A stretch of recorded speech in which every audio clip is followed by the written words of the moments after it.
Welcome to EVONA Origin Stories, the space podcast where we look to bring you extraordinary leaders from within the sector and their fascinating stories of early life, career, and how they broke into the space industry. This is episode 6. Our guest today represents an unconventional route into the industry and aligns perfectly with our global mission of making space accessible for everyone. From being an outdoors kid and sports enthusiast in Colorado to serving his country in the US Air Force, where he was awarded the Jabara Award for saving the lives of 41 US troops, all before excelling in the financial world of Wall Street. Blazing a trail from 2017, where he co-founded Space for Humanity, the world's first sponsored citizen astronaut program, before he went on to co-found Voyager Space Holdings in 2019, a business of which has successfully acquired 6 commercial space companies. As you can probably hear, he's an incredibly ambitious guy who has successfully collided the world of business and space exploration. Ladies and gentlemen, please welcome Matthew J. Kuta. Good morning. Hi, Matt. Hi, how are you? I'm good. Yourself? Good. Good. Been busy.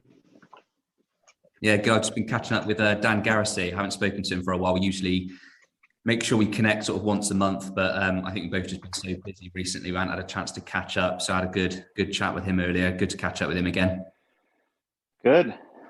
Yeah, he's always keeping busy. Yeah, no, absolutely. Well, look, thanks for taking the time to do this and being a part of our show today. We really appreciate your time. No, of course. It looks like I can't see your video, but I think everything else looks like it's logged in. So good. All good. Well, if it's okay with you, we'll kind of dive right into it, if that's okay. Great. Good. Well, look, again, thanks for taking the time. I think for us, it would be good to start with the early days of Matt Kuta. Talk us through where you sort of started in life, grew up, school, college, and be interested to know sort of how you found your way into your early career and US Air Force. Yeah, I'm from Colorado, so I'm mostly a kind of a mountain sort of guy. Grew up here in the Denver area, and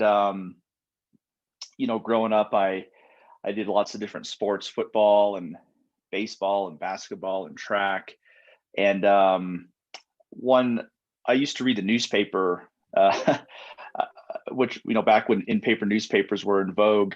And I would, like middle school, high school, I'd read the sports section of the newspaper. And, there was the rest of the newspaper, and usually I would just kind of discard it.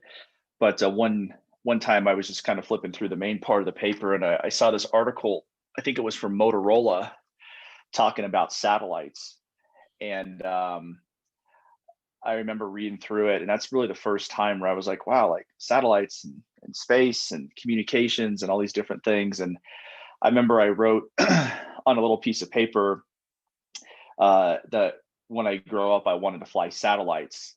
And, of all the little pieces of artwork I did as a child, it's all been discarded, I'm sure by my parents. But for some reason, my mom kept that one note of anything else. There's nothing like today displayed in their house besides that one little note that is in a frame that says, that I wrote, back when I was in whatever, 9-10 years old, saying that when I grew up, I wanted to fly satellites. Little did I know flying satellites is not the proper terminology, but I was interested in space and aviation and aerospace kind of all growing up. I was the young boy that had the pictures of fighter jets in his bedroom hung up on the walls as the posters. I think I probably watched Top Gun about 100 times. It was back when we had the VHS cassette recordings, and my parents recorded the Top Gun on TV one day, and I think I just watched it over and over, like 100 times probably.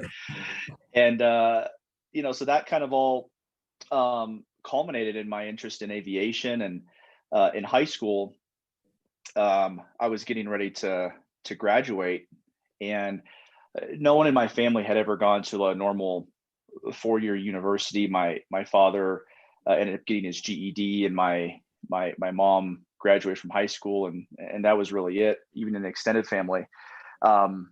my dad went back eventually to night school and got his bachelor's degree. And so I didn't really come from a college pedigree, if you will. So initially I was going to go to Alaska and be a crab fisherman. This was before The Deadliest Catch was a TV show. Yeah. And I was going to go up and be a greenhorn up there. And my thought is I could go crab fishing for a season, make decent amount of money, and then come back to Colorado and pay, maybe 2/3 of my in-state tuition, and then work my way through the rest of college. And then my dad was like, who was previously in the Air Force, enlisted, as was my grandfather back in the Korean War. And my dad's like, well, have you considered going to the Air Force Academy? And I was like, well, what's that? I just thought it was like a military base with a football team. I didn't know there was like an actual college, even though I live, 45 minutes away. And so he explained it to me. He's like, yeah, sure. I applied. So it's the only school I applied to. I applied to the Air Force Academy, or I was going to go be a crab fisherman. And I ended up getting a congressional nomination from a gentleman named Tom Tancredo at the time. And applied and got in. And next thing I know, I was at the academy as a cadet. And then I remember I showed up in boot camp, and the first day of course they're yelling at everybody, and they're like, why do you want to be here? Like, what do you want to do? And like, what do you want to do when you finish this? If you can even get there, puke. And everyone's like, I want to be a pilot. And I had no idea that so many pilots went to the Air Force Academy or came out of the Air Force Academy, because my vision was 2600. I couldn't see anything. I was literally like almost like legally blind. And like they come to me and they ask what I want to do, and I knew I couldn't fly because I couldn't see. Yeah. And so I'm like, I just want to serve my country, sir. And it was like wheels start turning. Like that was the right answer, but that I wasn't supposed to say. So then I ended up doing some push-ups before that because of that. And then spent 4 years at the academy, and then out of that I was on the skydiving team, which really got me interested in aviation. So I jumped into like the Fiesta Bowl, Denver Bronco football games, baseball games, things like that. And then ended up getting a slot out of there to go to flight school. So yeah. Nice. Thanks for that. I love that Top Gun inspired. And by the way, they need to bring that movie out. It keeps getting pushed back because of COVID, as in the new Top Gun movie. I know. I'm excited. Yeah, absolutely. So you're in the US Air Force, how does the transition happen, the pivot from that into the space industry? How did you end up in the space industry from the US Air Force? Yeah. Well, so when I went to flight school, I ended up getting selected to be a fighter pilot. So I flew a plane called the F-15E Strike Eagle. It does air-to-air combat, air-to-ground combat. So shoot down other planes with missiles, drop bombs on ground targets. Supersonic. I think its top speed is about Mach 2.5. And it was kind of, I think, something like of the, give or take 600 astronauts or something out of NASA, or around the world, something like 40 or 50 of them have all graduated from the Air Force Academy. And the vast majority of them were fighter pilots, because a lot of them went on to go to test pilot school, and then they would eventually go on to be like the commander of the space shuttle or whatever, or of the ISS. And so it was just kind of always around culturally. Like every year the test pilot school applications would come out, the application window, and there would always be a couple of folks in the squadron that would apply. Some of the guys that I actually wrote a letter of recommendation for one of my guys that reported to me, and he ended up getting accepted to go to test pilot school. So it was kind of always part of a potential path to get into space, more involved in space. And then as a fighter pilot, you're kind of at the user end of a lot of space-based assets. So GPS navigation, we had GPS radios, so we would actually leverage GPS constellation with certain crypto, where we could talk to anyone on planet Earth from our F-15, as long as they also had a GPS, radio. GPS guided munitions, so GPS guided bombs, imagery, satellite derived imagery that we would then use for navigation or for targeting. We would use GPS, certain aspects of GPS to target or to track targets. So I was able to always kind of use a lot of space-based assets, although I wasn't operating them. They kind of plugged into the cockpit of the jet and our missions. So I was always very interested in that. So it was always something I was just generally interested in and, enjoyed. But I also was not an engineer. I have a Bachelor of Science degree from the Air Force Academy, and I took, probably, I don't know how many credit hours, but a whole bunch of engineering and advanced math classes. But my degree is in foreign area studies, more like kind of like an economics degree of foreign, regions, essentially. Yeah. And so I was always more interested in the business side of things versus the engineering side of things. So when I left the military, I wanted to learn more about the business of business, if you will. And I went to business school at Duke for another only school I applied to. I'm 2 for 2. I went to Duke Business School, and then I found my way into private equity and investment banking, and eventually ended up getting a job that I accepted at Goldman Sachs at their global headquarters in New York City to be on the private equity investment team, which is great because you kind of learn how value creation works and how companies grow and how money flows from investor bases and pension funds through into companies and then back out again. How to value companies and assets and capabilities. So it's kind of learning that skill set of the business of business and valuation. And then after a couple of years, I wanted to kind of connect the dots and leverage kind of my background as aerospace, national security. As a military officer, I led a lot of people. And then in Wall Street, finance and business, and kind of fuse them together, and it kind of out popped Voyager Space, essentially. And Dylan Taylor, who's the other founder of Voyager, he and I are the two founders of the company. He and I had been friends for, I don't know, 6 or 7 or 5 or 6, 7 years before we started Voyager. And we both kind of started talking about an idea that did not have a name yet. And we eventually kind of left our day jobs and started Voyager, and the rest is history. So, yeah. Amazing. And I guess now that you've been in the space industry for a few years now and seeing how much it's developed both upstream and downstream, what is it that sort of stands out for you about the space sector now that you're kind of in it and you're living it and breathing it? What do you love most about the space industry?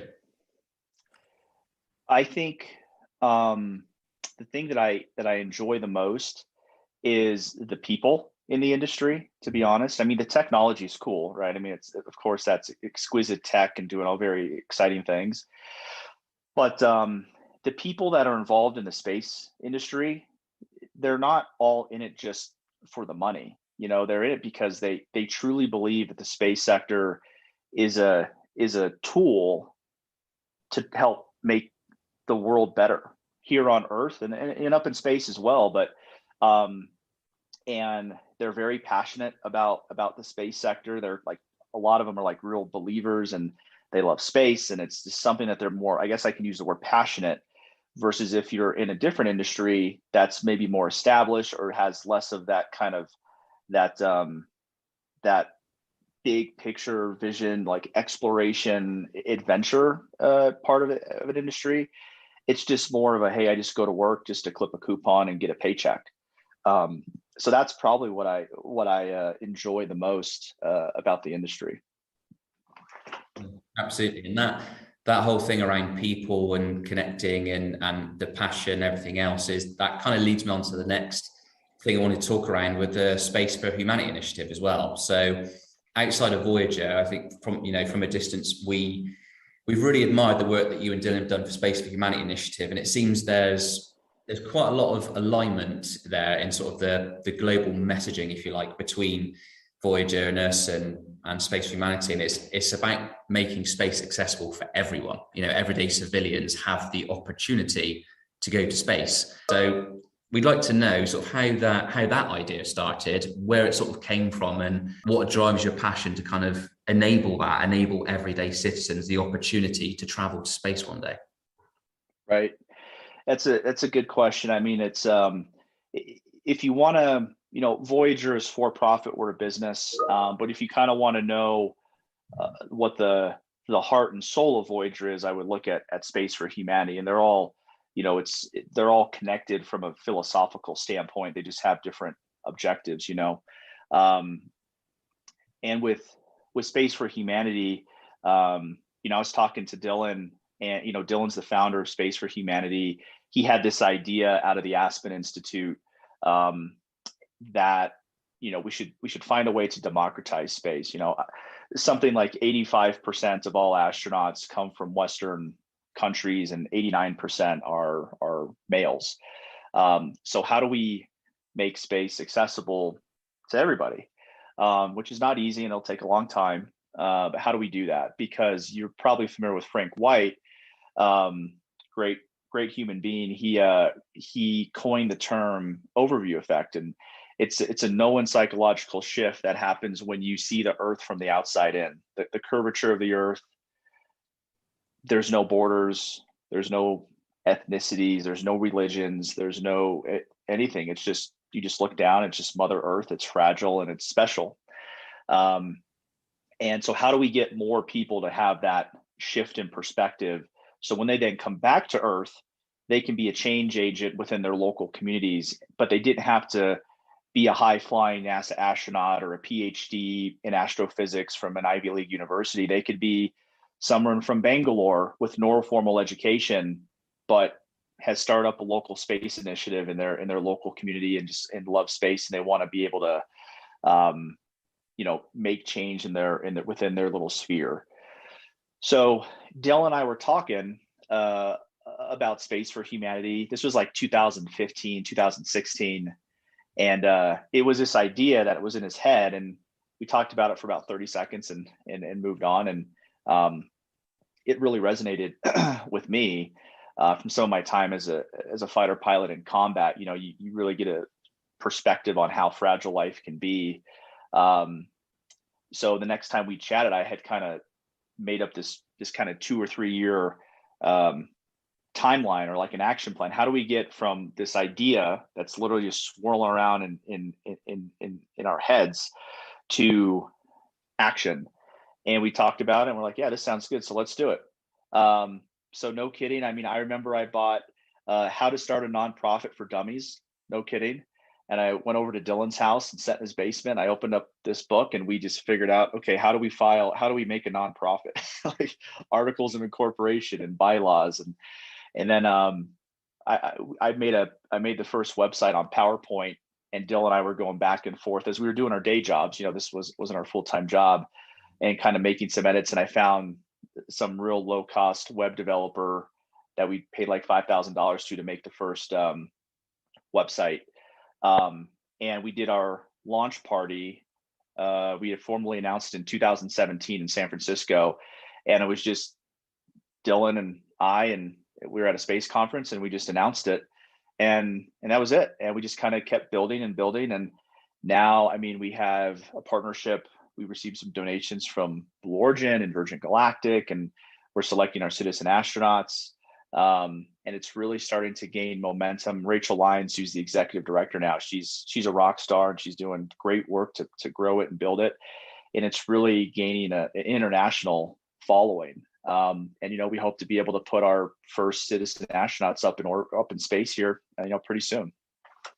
Unbelievable. I love the fact that you and Dylan built something so profound that has a global impact as a side project. That's pretty incredible. Yeah. Well, it's taken a lot of folks, a lot of time and effort. So Rachel's doing a great job. Excellent. Well, next thing I want to talk about is kind of a mixture of things around failures and achievements, where I think, in the modern day, especially with things like, Instagram, Twitter, these kind of social media platforms, people always kind of see the highlight reel of successes and achievements and kind of like the end product of that, but they don't really see the work that goes into it, the grind, the sacrifices that kind of lead up to that success. So over your career, what would you consider so far as your biggest failure, and what did you learn from that failure? Yeah, I've had a lot of failures. I mean, maybe one or two failures. I actually almost failed out of flight school as an in the Air Force. I failed. We have these things called check rides. They're evaluation flights, and you can fail three. You can fail two, and if you fail three, you basically get kicked out. And things were going very well, and I was in T-38, which is kind of like it's like a supersonic fighter trainer, and I failed my first two check rides for things that were nothing flying related. I failed one for on the ground. We would do a mock emergency procedures where we'd kind of have to talk through what we would do and they evaluate us. I failed one for that. And then I failed one because we had all these big binders of publications and we had to keep them up to date. And I missed one of the updates. I did not, literally 4 letters, acronym in the margin. I did not write that in. I failed. And I got to so I failed 2, and then I got to this other check ride, and I passed that one by barely. And then, but the next thing I know, I didn't fail anything else after that, and I went off, and I ended up flying the F-15 and did great. And the thing I really learned from that is details matter. I didn't fail any of my check rides for flying, for stick and rudder. Flying always came fairly easy to me, but that's not the only thing that matters. Attention to detail, being detail oriented.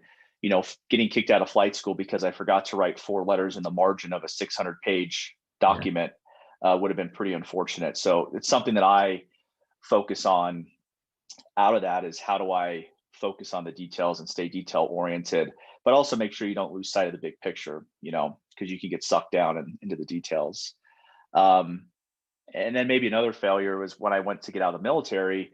I was interviewing to be an investment banker, and I won't say the name of the bank, but I did 16 interviews with this bank, a big, prestigious bulge bracket investment bank. 16 interviews. I eventually flew out to New York City, did a couple in-person interviews, and after 16 interviews, I ended up not getting a job offer of any sort there. But what I learned from that is I just kept my head down and kept working hard. And about 2 months later, I ended up getting a job offer at Goldman Sachs, which was a better outcome anyways. So I just didn't give up. Amazing, and that kind of links into the next part. I mean, look, you've got countless sort of achievements and accolades, and some of which, especially touching on the Jabara Award back in 2016, these are things that people can only kind of dream of achieving across their lifespan. So what would you consider, I guess, career today, life today, as your biggest achievement so far? Yeah. Professionally, I would say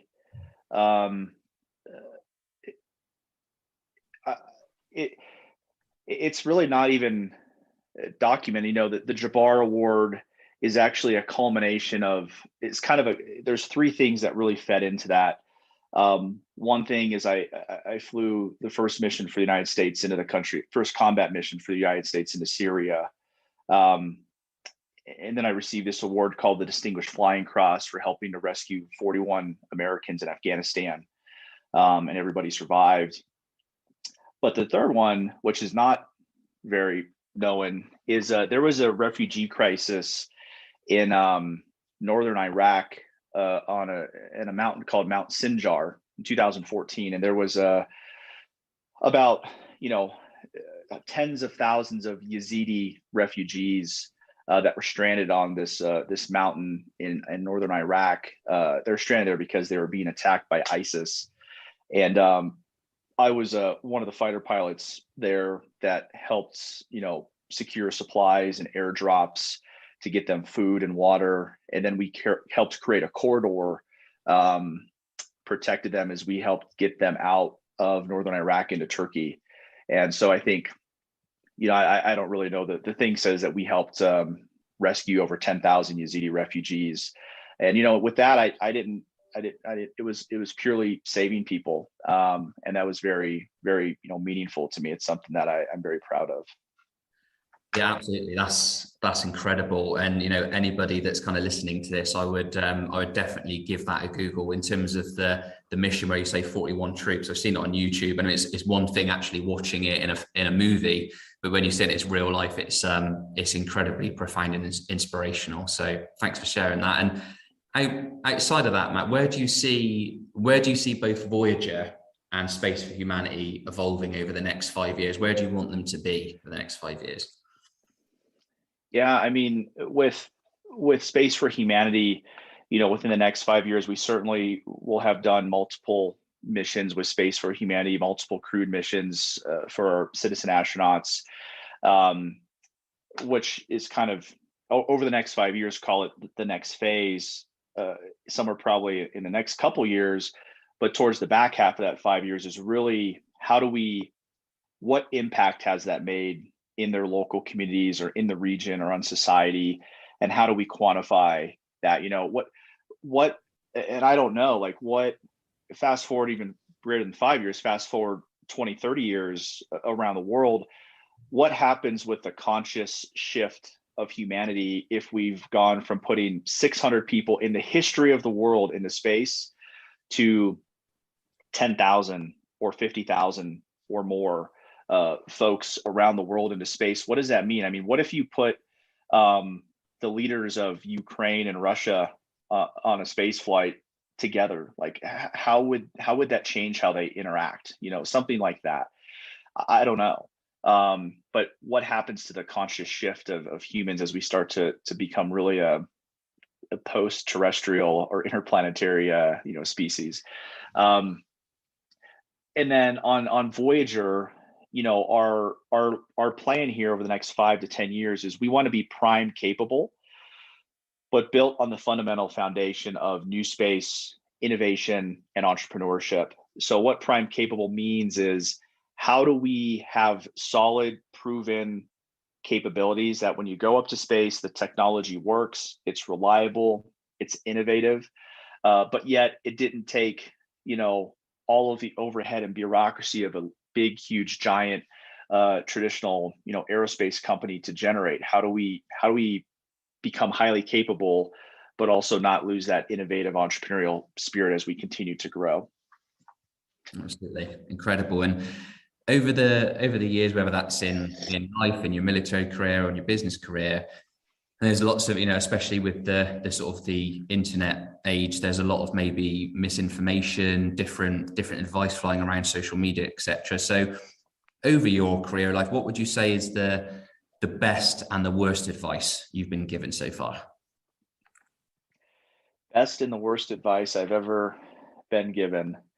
The best advice would probably be from my father, who he was in the military, and then he was a government employee his whole life. He was a prison warden, actually. And when I was talking to him about, hey, like, should I quit Goldman Sachs private equity investment team to start Voyager, the space company? It's high risk. What do you think? And his advice was, like, you'll always be able to find a job, right? I think a lot of people over allocate risk when they start a company. They have this envision that they're going to be, if they fail, they're going to be living under a bridge or something. It might be a tumultuous couple months, but you can always go find a job, right? As long as you're a hard worker. So he's like, take a risk, like go build something, and bet on yourself and build it for yourself. So that was kind of a big vote in the positive direction to quit this job that seemed to be a job that a lot of folks, at least in the finance world, wanted to have. And that was great advice. And then the worst advice was probably from a whole bunch of people in the military, actually, that told me to never move to New York City, and don't work on Wall Street, and go work at a traditional aerospace company as a former fighter pilot, go get a job at Boeing or Lockheed or something to go leverage that. And it's because that was the safe choice. It's the known quantity. And, but if I had listened to all of them, I literally sold almost everything we had. I sold both of our cars. We sold almost all of our furniture. And my wife and I moved up to New York City with a young child, and she was pregnant, and 2 dogs. And we got there and we went to a 950 square foot apartment with no vehicles. And when my wife went into labor with my second daughter, we had to actually get on our phones and request an Uber to take her to the hospital because we didn't even have a car. But it was great. It was a great place to be. Working at Goldman Sachs was a great experience. And if I had just taken the safe route, I never would have gotten that valuation, that company, that business to business exposure that I think is very, very incredibly valuable for what we're doing at Voyager today. So. Yeah, no, absolutely. And that kind of, in terms of going a different route, as you mentioned, going to Wall Street as opposed to the conventional pathway to one of the primes. So that kind of leads on to the next thing. And it does tie in with the stuff we spoke about earlier around kind of making space accessible for everybody. But it starts with those people, the younger generation, the men, the women, the kids, trying to identify how they go about it, how they actually navigate themselves to even think about entering the space sector. So over the years and the stuff you've done, what would you say was the kind of the best resources that you've identified and utilized over the years, whether it be courses or programs or mentors that kind of helped you segue into the space sector? Yeah, I would say probably 2 things come to mind. One is really just understanding that these space companies, at the end of the day, they're really not that much different than any other company. Whether you work at a paper mill or you work at a tech company in Silicon Valley at Google, or you work in finance, or you're a consultant, or any company in between, because there's the product that the company produces, which might be different, right? Like maybe Google is search software or whatever part you're in. Or there's like, hey, we're a paper mill, we print newspapers, or we produce pharmaceutical, we produce some sort of drugs. In space, we produce whatever, a satellite or something. Okay, that's the product, right? But separate of that product and all the other layers around that product, a lot of these companies are actually the exact same. You need human resources, you need finance, you need operations, you need accounting, you need supply chain, you need public relations, you need marketing, right? So these are things that you don't have to go to MIT and major in astronautical engineering to work at a space company. You might need that to work on that specific satellite project, but a satellite is not a business plan. A satellite doesn't make money on its own. You need a whole team of people. You need business development, you need sales. So I think the first thing is for folks to realize that if they want to get into the space sector, just think about, well, if what I'm doing at my company, would it be required at any other company? I think that the short answer is like 95% of the time is yes. We need marketing, we need PR, we need all these kinds of things that aren't technical. So kind of open up the aperture that it's not just a bunch of engineers building things. The second thing I would say is you said mentorship. I would say that, or something else is just in-person networking. But I don't think that's even unique to the space sector. I mean, how I got my job offers in New York City and finance or other places, you still go through the formal process, but it's much easier if you know somebody on the other side of that application resume portal that can pull you through that process. So, if you want to work in Google, at Google, yeah, the HR person is going to review your resume among all the other 1,000 resumes they get. But if you want to work in a certain division, in a certain office, in a certain location with a certain peer set of people, go find those people, find some commonality, reach out to them on LinkedIn or find a warm introduction, and just learn from them. A, you might figure out that you actually don't want to work with those people or you don't like what they're doing. But B, if you hit it off and you form a relationship, when you do submit that application, it doesn't get blocked by the HR person or by some like AI resume reader.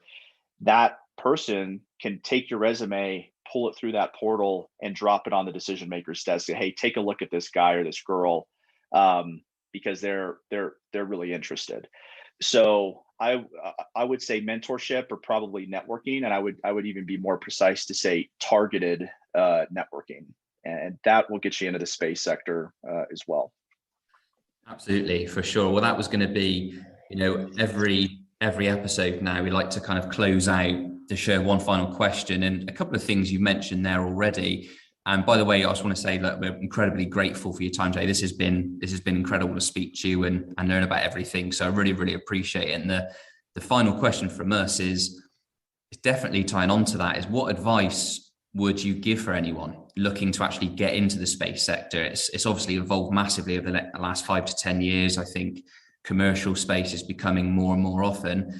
And this is for everyone. This is, again, goes to the whole purpose of this podcast is the whole thing of demystifying the space sector and making it accessible to everyone. So not just engineers, whether they're business developers, like you just mentioned, or a lawyer or a physicist, whatever it is, people that just haven't even given it a thought because maybe they think it's just too far beyond their reach. What advice would you have for those people that are looking to get into the space sector in 2022 or beyond?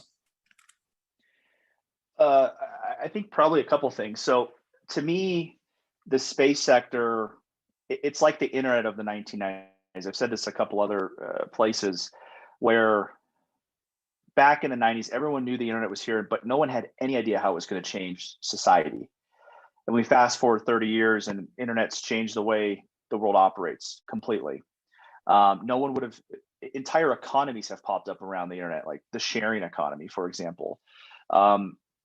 To me, if folks wish they could have gone back in time and moved to San Francisco in 1995 and been in Silicon Valley in the tech industry from 95 to 2010 or 2015, well, you have another chance to do that because that's happening right now. And that's the new space sector. This is the equivalent of the 90s of the internet. Everyone knows the space sector is here, but no one has any idea how it's going to change the world over the next 20, 30 years, but it's going to change society.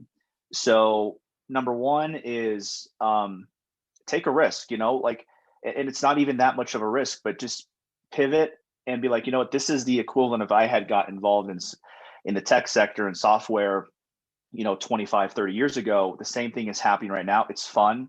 It's an adventure. And it's kind of a journey into the unknown, and you don't know exactly where it's going to lead, but it's going to do something big. And anyone who says they know what space is going to look like in 30 years, they're wrong. And then the second thing, more on a smaller, or call it a tactical level, just to go back is, say, hey, how do I get into the space sector? That's too broad of a question for someone looking to get a job there. It's like, it's equivalent of saying, hey, I want to join the military. Like, okay, well, good. What branch of the military? Oh, the Air Force. Okay, well, what do you want to do in the Air Force? Do you want to be a intelligence or supply chain or a fighter pilot or a pilot? Yeah, I want to be a pilot. Well, what kind of pilot? A fighter pilot. What kind of plane? A fighter jet. Which kind? F-15. You got to narrow it down, right? And you don't have to know all the answers right now, but if you say, hey, I want to get into the space sector, take it at least 2 or 3 levels deep just to get in, and then you can kind of fine tune it from there. So, hey, I want to get in the space sector. What's my expertise? I majored in graphic design at a local community college. Okay, so what does that mean? I probably want to, the next level is I probably want to be in marketing or PR. Okay, so I want to be a marketing or PR person within a space company. Okay, well, what do I find interesting? I don't like satellites. I don't like space stations, but I really like rockets. Okay, so now I want to be marketing or PR in the space sector at a rocket company. Okay, there's all these rocket companies. What region of the world or country am I willing to live in? And then go reach out to not just the HR there, but the people that find out, is there a marketing or PR person that's actually looking to hire someone at Rocket Lab or Astra or pick your launch company? that can pull you through that process. That's actually the marketer that's there, that's looking for, a second set of hands. So that's kind of how I would kind of recommend approaching it. Yeah, absolutely. No, thanks ever so much for that. I think, taking the initiative, but also actually really thinking about what you're doing, being specific, and like you mentioned earlier, more targeted in their approach as opposed to just go for it. So no, thanks ever so much. Well, look, Matt, thanks ever so much for your time today. Really, really appreciate it. It's been amazing to have you on the show and share your story from Colorado to the Space Force to Wall Street to space. So it's been an incredible journey. So no, thanks ever so much for giving us your time today, and we really, really appreciate it. No, of course. Thank you, Rich, for having me on. It's a pleasure. Awesome. All right. Well, till next time. Thanks ever so much, Matt. Appreciate it. Cheers. Have a good day. Take care. Cheers. Bye.